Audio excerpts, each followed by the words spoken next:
Welcome to Mid-Century Movie Vault. Enjoy the show.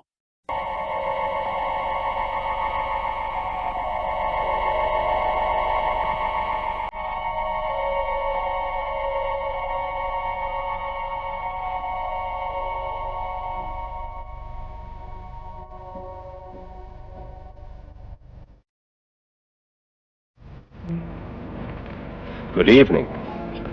Tonight, I'm going to tell you another strange and unusual story of the unexplainable which lies behind the veil.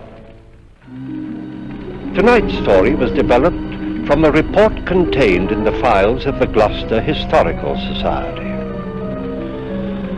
Like many others which I have come across in the course of my research, it involves happenings of which we've long been aware, but for which there are no satisfactory explanations.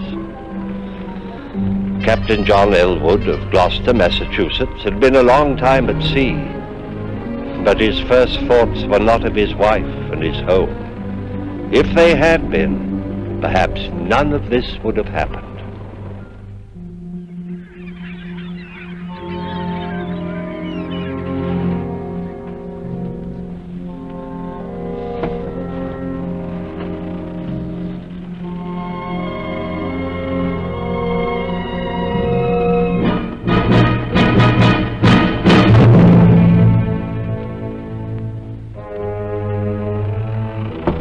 Come in.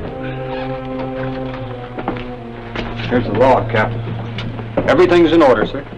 Thank you, Mr. Elwood. The crew's anxious to leave, sir, and most of their wives are waiting for them on the wharf. Indeed. The way they're behaving, you'd think we were months overdue instead of just 2 weeks. They've likely heard of our trouble with the snakes, sir. Happy to see us alive. Well, just the same, they'll grab their men by the ears and march them off to the paymaster before they start to kiss them. Ah, sir, some. There are all kinds among them. Is Mrs. Elwood out there? Oh, no, sir. The captain's wife is too well bred to show her emotions in public. Indeed. I want you to do something for me, Mr. Logan. I have to go to the company's office to make my report. Will you see that my gear's taken straight to my house? I'll do it myself, sir. That's very kind of you. Tell Mrs. Elwood that I'm fine. Be with her presently. Aye, aye, sir.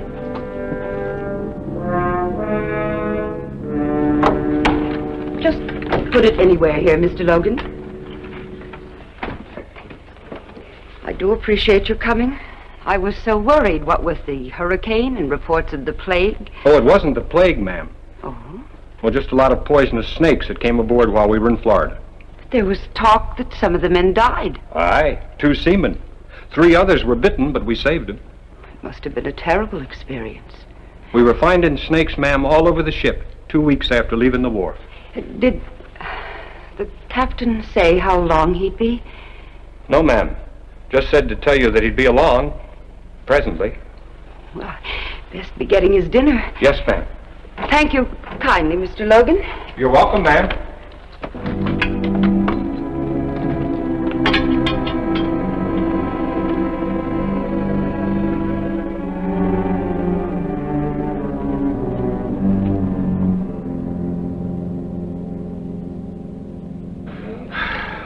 Good to be back, Barney. This place is more like home to me than my own house. We missed you, John. What's been happening while I was away? Oh, now, let me see. The Clairol foundered 2 weeks ago off the coast. Nobody lost. The packet from England was late again, as usual. I think that's about all. Things have been fairly quiet. See, how about those snakes, John? When are you going to tell us about them? As soon as I get something to wash the salt out of my throat. Bessie! Coming! Coming!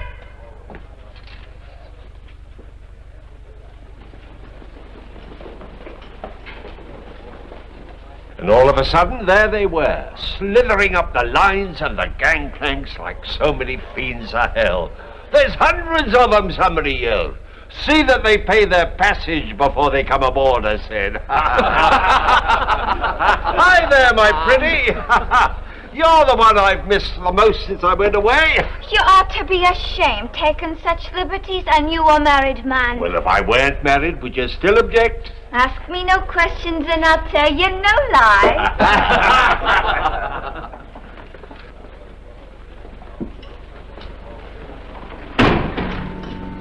Afternoon, Mrs. Elwood. Good afternoon.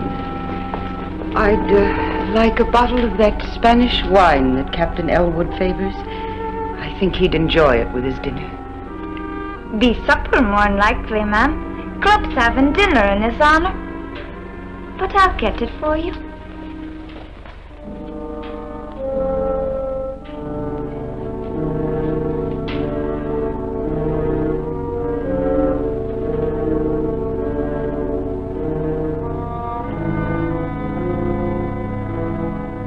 Nobody would have been hurt, but some of the fools tried stamping on the snakes with their bare feet.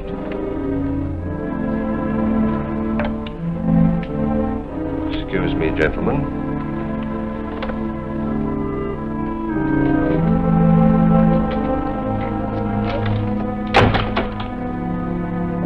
Are you by any chance spying on me? No, John. I only came... I know why you came. Go home and expect me when you see me.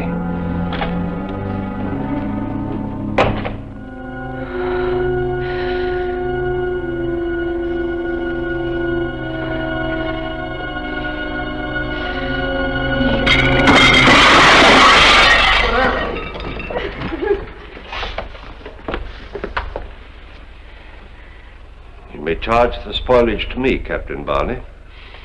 My apologies, gentlemen. Shall we go home now, dear?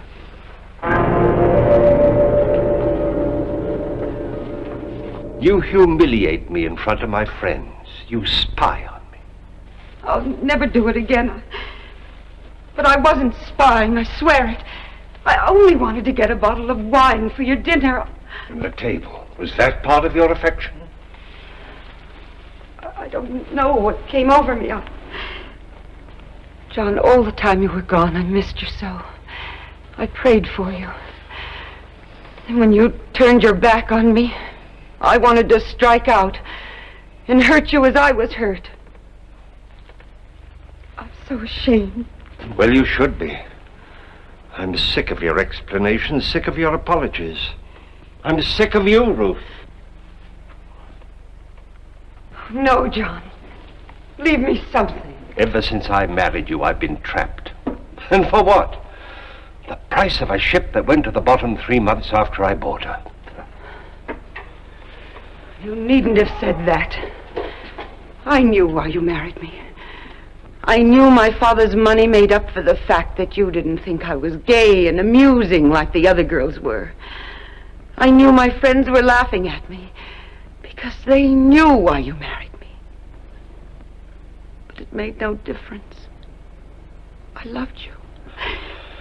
I still love you. Oh, you're talking nonsense. No, John.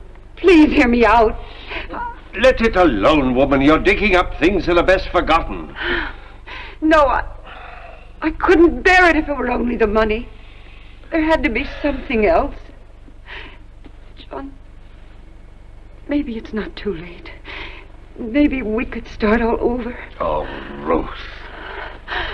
John, I'm drying up into a bitter old woman. Help me. Please.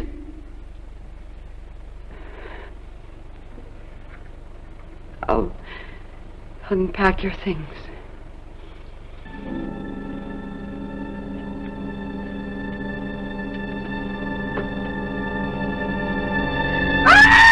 What's the matter? A snake! It ain't get me! What?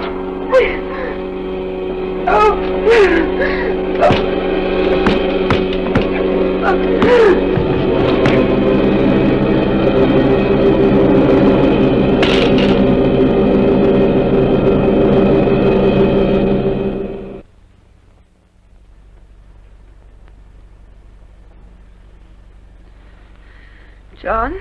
It's all right, Ruth. The snake. He's dead. I killed him. Oh, taken care of your hand, and the doctor will be here soon. I don't think we'll need him, though. I'm sure I got all the poison out. You saved my life. Well, there wasn't much else I could do. You could have let me die. Why didn't you? Don't be foolish. But you could have. And if you had, you'd be free. No more arguments. No more trouble. You could do as you pleased. But you didn't. You saved my life. Oh, John, maybe we can start all over. Maybe. Try to get some rest, Ruth. I'll get you something warm to drink.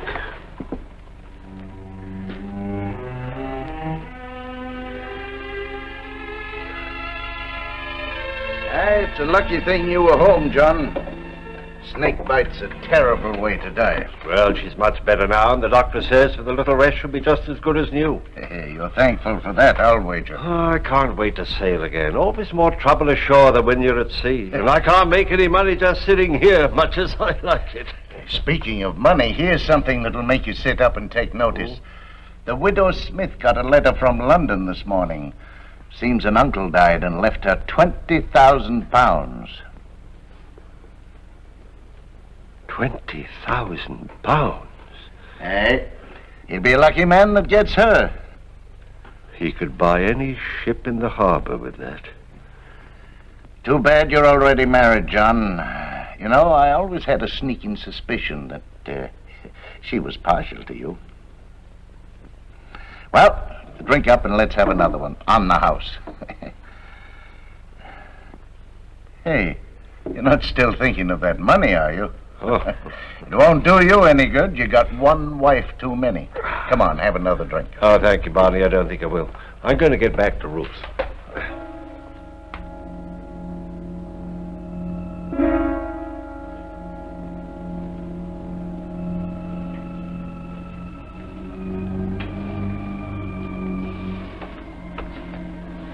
Ruth? Yes, dear? I've been thinking over what you said. Maybe what happened this afternoon is a sign for both of us. We will make a fresh start. Oh. By Harry, I'm going to take you with me on the next voyage. I'll fix it all up with the owners in the morning. Oh, John, I love you for the thought. Are you sure you want me to come along? Why, of course I do. Oh, I've been very selfish about the whole thing. Seeing new places, doing new things, and you've just been left alone here in this old house. No wonder you were unhappy. Oh, no, it's not that at all. I love our house. Well, you want to come with me, don't you? Yes, of course I do. But I warn you, I'm not very good on boats. Huh? I get sick. Oh, nonsense. Couple of days at sea and you'll be just like a regular old sailor. Besides, I want you to come. John, you won't be sorry. From now on, things will be different. Yes. From now on, things will be different.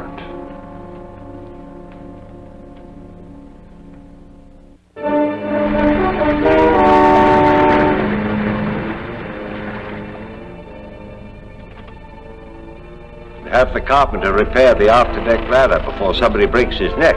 Aye, sir.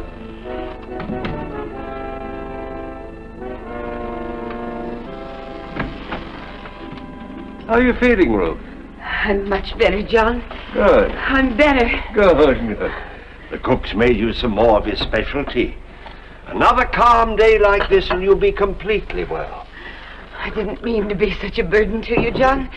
You've been very patient with me. Oh, nonsense. I should have brought you before.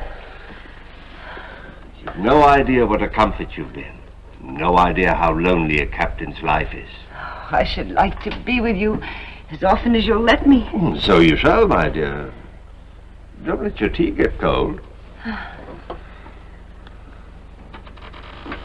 You know, I dozed for a while and I had the strangest dream. Well, I hope it was a good one. Yes. I I dreamt this was our old ship. And instead of cotton, there was money in the hold. I couldn't improve on that myself. We were so happy in the days when we had money, John. I find I'm thinking of them more and more since we left home. But when I'm well, things will be different, John. You'll see. Yes, dear. Yours! You're not very well. You'd better come and lie down and get some rest. I didn't mean to get sick, John. All right. I didn't want to get sick. I'm such a burden to you. I should have stayed home. I should have stayed at home. Try to get some sleep.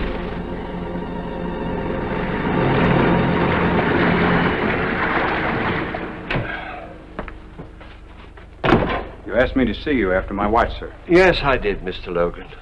Frankly, I'm very worried about my wife's illness.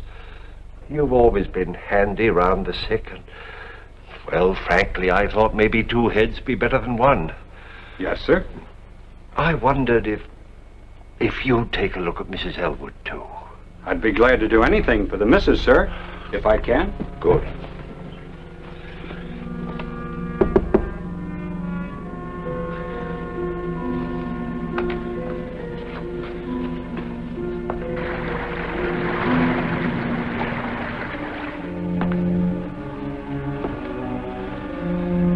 First, I thought it was cholera.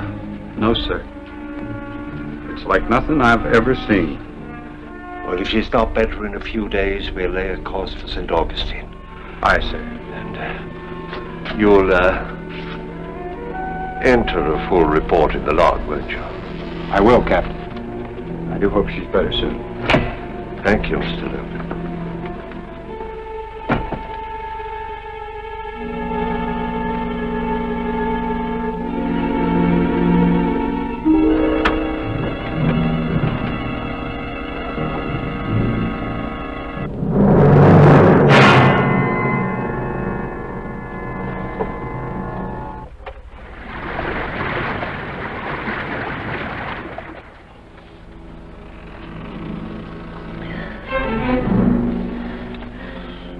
How are we to St. Augustine, John? We hit some rough weather during the night. Slowed us up. Rough weather? I didn't even feel it. You were unconscious, I'm afraid. We must get there soon, John. We will, dear, we will. Now try to get some rest. I have to go up on the bridge.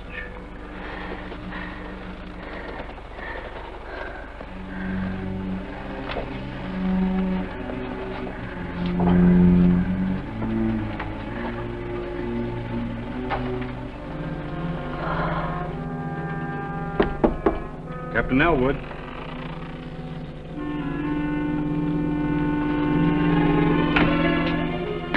Sir, we're way off our course to St. Augustine.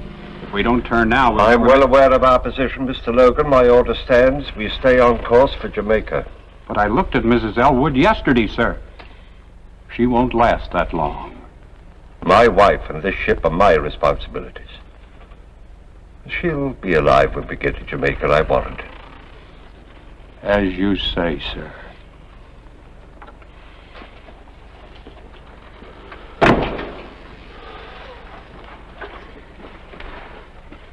Get back in there. Liar. You brought me dead. Mr. Logan. Mr. Logan. You've had enough poison to kill two people. You might as well know it now. I wanted you dead, and now you will be. You're an evil man, John Elwood. And you'll be repaid with evil. You...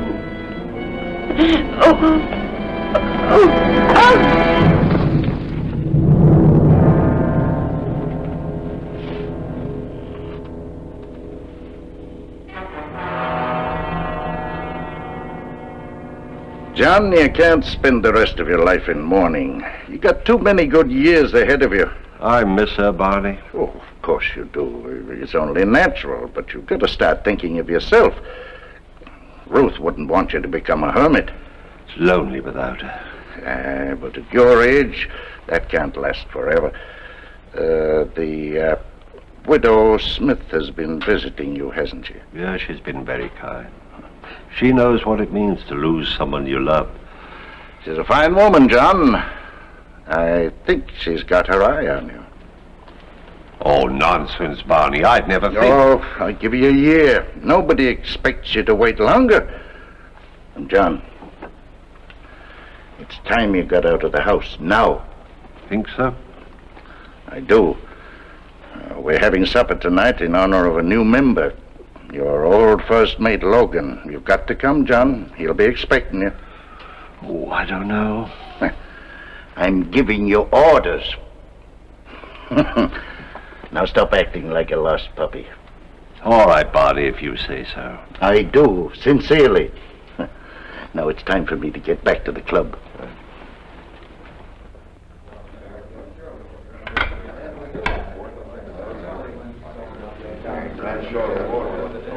Why, Captain Logan, congratulations and welcome to the club. Thank you, Captain. I haven't seen you since the inquest. I feel I owe you an apology. You were right and I was wrong. I should have changed course for St. Augustine when you wanted me to. Makes no difference. Now. But it might have, and you were trying so hard to help her, you almost gave me the impression at times that you thought I wanted her to die. Gentlemen, the food is on the table, gentlemen. Clumsy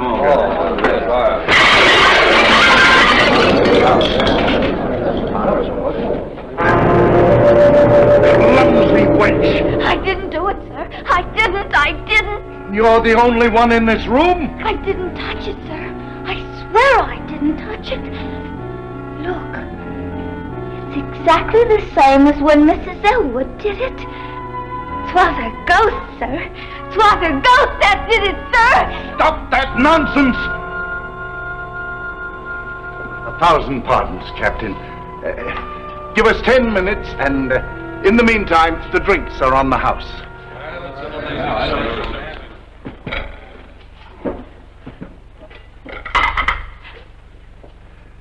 Now, get out, both of you.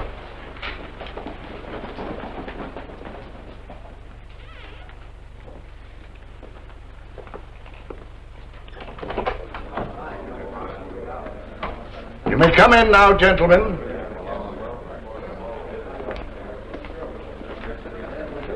"'Twas the girl did it, gentlemen.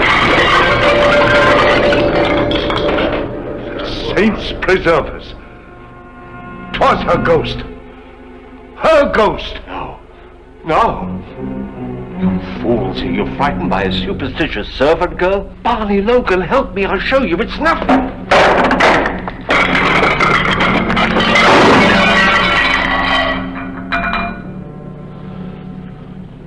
You're behind this, Logan. You're trying to trick me. Trick you into what, Captain? You think I killed her. You're trying to trick me into saying that I did. No, I didn't. I swear I didn't. I swear I didn't. Captain Elwood, I think you'd better leave.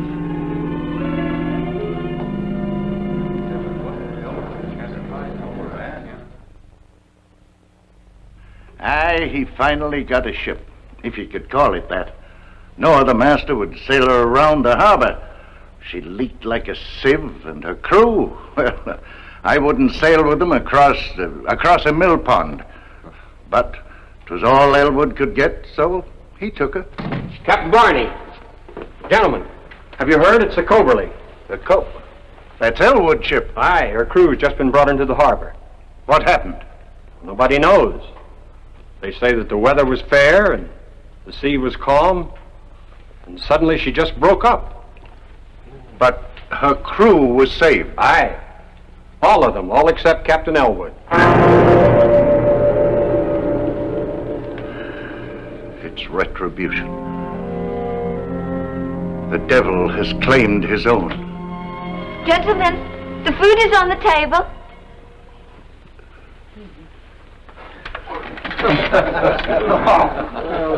Again. There it goes.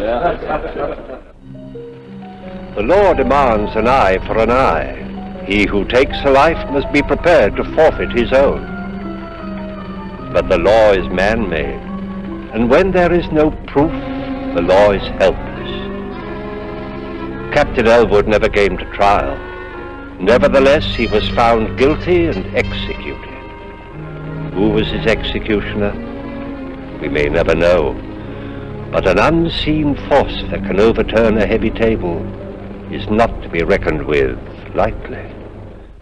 Please join me again for another journey into the world of the unexplainable which lies behind the veil. Good night.